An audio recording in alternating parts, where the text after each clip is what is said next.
All right, so here we are. Today is day 50 of the Trump administration. The commander-in-chief has been rapidly moving to keep his promises to you, the American people, the things he campaigned on. He detailed a very specific agenda and has been going down the list, checking items off one by one.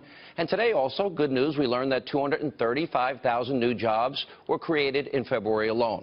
Of course, don't expect the alt-left propaganda media to report all of the good things that the president has accomplished in 50 short days. Now, the biased press, they would rather focus on anti-Trump conspiracies such as this.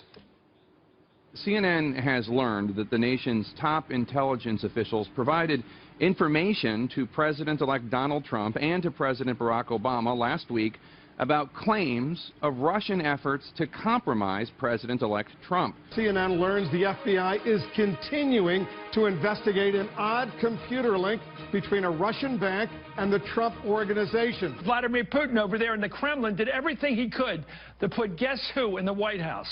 Well, no matter how much improvement America sees over the next 4 years, no matter how many jobs are added, no matter how much wealth will be generated, that kind of Russia-obsessed conspiracy propaganda, it appears that's all you're going to hear from the left-wing media.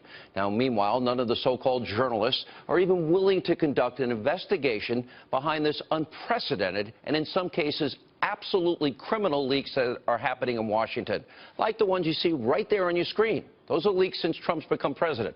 However, at Circa News, two very well-respected journalists, they have conducted a thorough investigation into the Trump-Russia collusion claims. And what did they discover? Just weeks before the election, the FBI received a warrant to investigate a server connected to Donald Trump's businesses, but they found no wrongdoing, no collusion with the Russians. And around the same time, in fact, in October, a FISA warrant was also granted to investigate potential Russian influence in the election. Now, if the mainstream media cared about presenting the whole truth, they should run headlines like this. Federal investigation finds no evidence to date that Trump campaign colluded with Russia. I'm not going to hold my breath that someone will actually publish this, even though they should tell the American people the truth.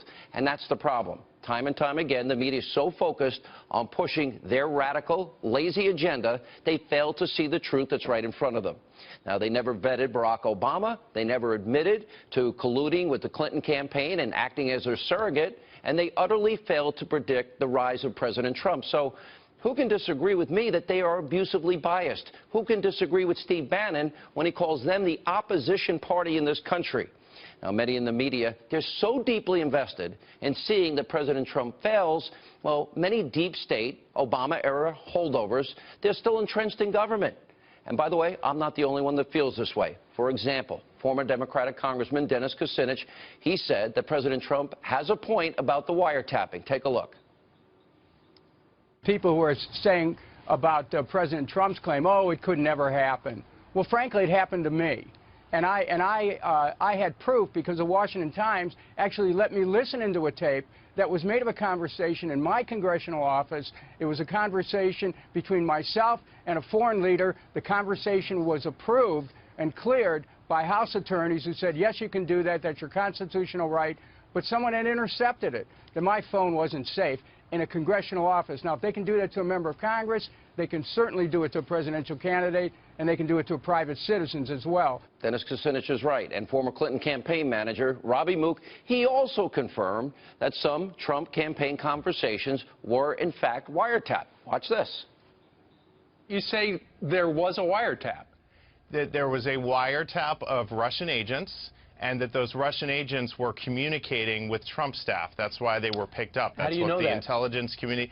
That's what the intelligence community has told us. That's what's been reported very widely. Those are the facts. All right. You, the American people, you deserve truthful answers. For example, what did the Clinton campaign know? When did they know it? And last night I said it was time for President Trump to clean house. It has to happen. Sean Spicer had this to say when asked about all these Obama deep state shadow government holdovers. Take a look. I think that there's no question when you have 8 years of one party in office that there are people who stay in government, who affiliated with, joined and continue to espouse the agenda of the previous administration. So I don't think it should come as any surprise that there are people that burrowed into government during 8 years the last administration, and may have believed in that agenda and want to continue to seek it. I don't think that should come as a surprise to anyone. Now, today, the Trump administration, they took the first step into purging deep state actors. According to a DOJ spokesperson, quote, the Attorney General has now asked the remaining 46 presidentially appointed U.S. attorneys to tender their resignations in order to ensure a uniform transition. Go back to Hannity. You know Samantha Bee, the host of Full Frontal on TBS. She was forced to apologize after mocking the hair of a CPAC attendee. Watch this. This year, the bow ties were gone, replaced by Nazi hair. Nazi hair, Nazi hair.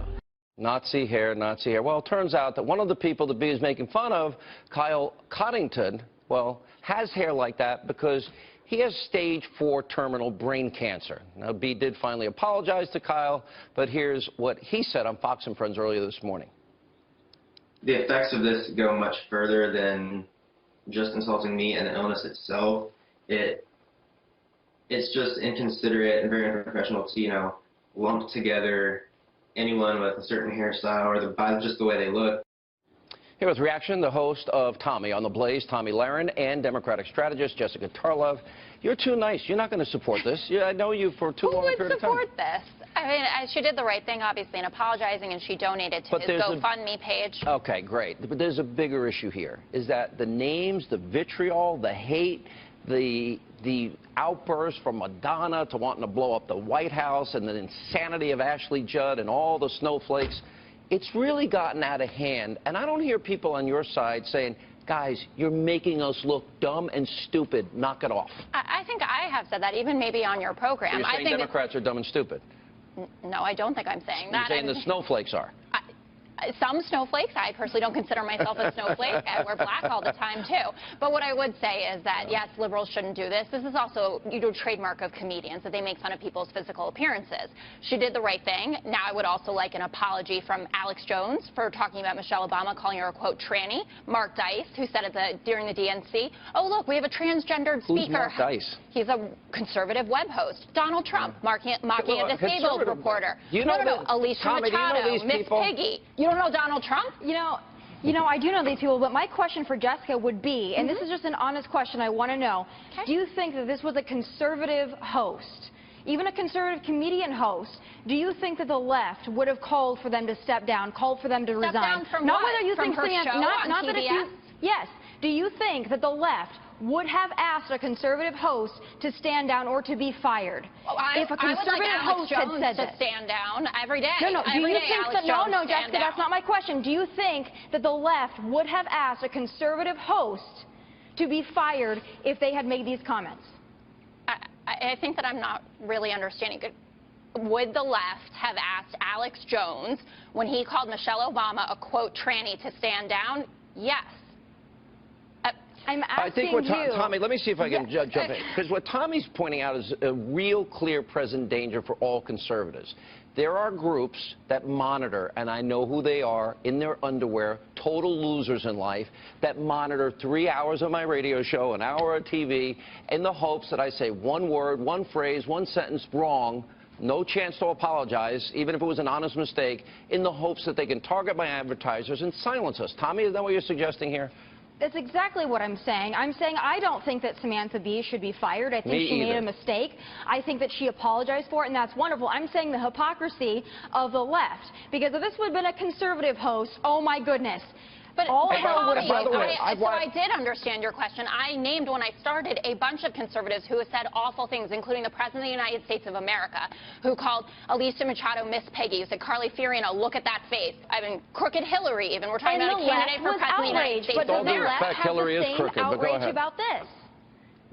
There was outrage about it. There were as well. There are a lot of people who don't like Dan Savage's comments as well. I'm one of them. If you are someone who defends people who have been bullied, do not bully. The language is unacceptable. I'm asking Can I just stop with this thing? Look, we're all full of crap. Everyone that acts like they're so outraged and hurt by words, baloney. No word ever hurt me in my life. And by the way, Jessica, I wish I was as tough as you. You can Google. I've been called. Tommy's been called. Me Every too. name in the book. Probably Tommy's even had it worse than me in the last year. I'm not offended by what they call me or what anybody says on a radio or TV show. Well, not this show. Turn the dial, any other show. No, I agree. Words don't hurt me either. I'm more concerned about that individual who's a private citizen who had his hair made fun of. It probably didn't make him feel too good at the end of the day. But again, I don't think this is about words and how words hurt. I think this is about throwing around the terms Nazi and fascist, because those are pretty heavy labels to throw around. And those on the left, those and even comedians on the left like to throw those terms around a lot. Samantha Bee, Whoopi Goldberg, the list goes on. They like to call Trump supporters Nazis a lot. I don't think that's appropriate. I think it's reckless as well. I agree with you, and I've never thrown that term around. I would say, though, that her comment came from the fact that Richard Spencer, who that's where that haircut issue comes from. He's not a conservative. I don't even know that. I don't even know half the people you're talking about. Yes, you do. You don't know who Alex Jones is. You don't know who Donald Trump is. I'm not sitting there monitoring. I'm not the PC police giving a rip what anybody says. Who cares? Who cares? I care, and millions of Americans care. Well, you know what? We're all snowflakes. We're going to have to get a little tougher, because it sounds pathetic that, you know, except in the case of you have cancer, leave the cancer people alone, leave the kids alone. What about the disabled Say anything they want about you, me, Tommy, or anybody else. Totally. I mean, we're fair game. We're up here, and we have to be willing to take it. And I absolutely will. But I can take it. I can take a punch. All right.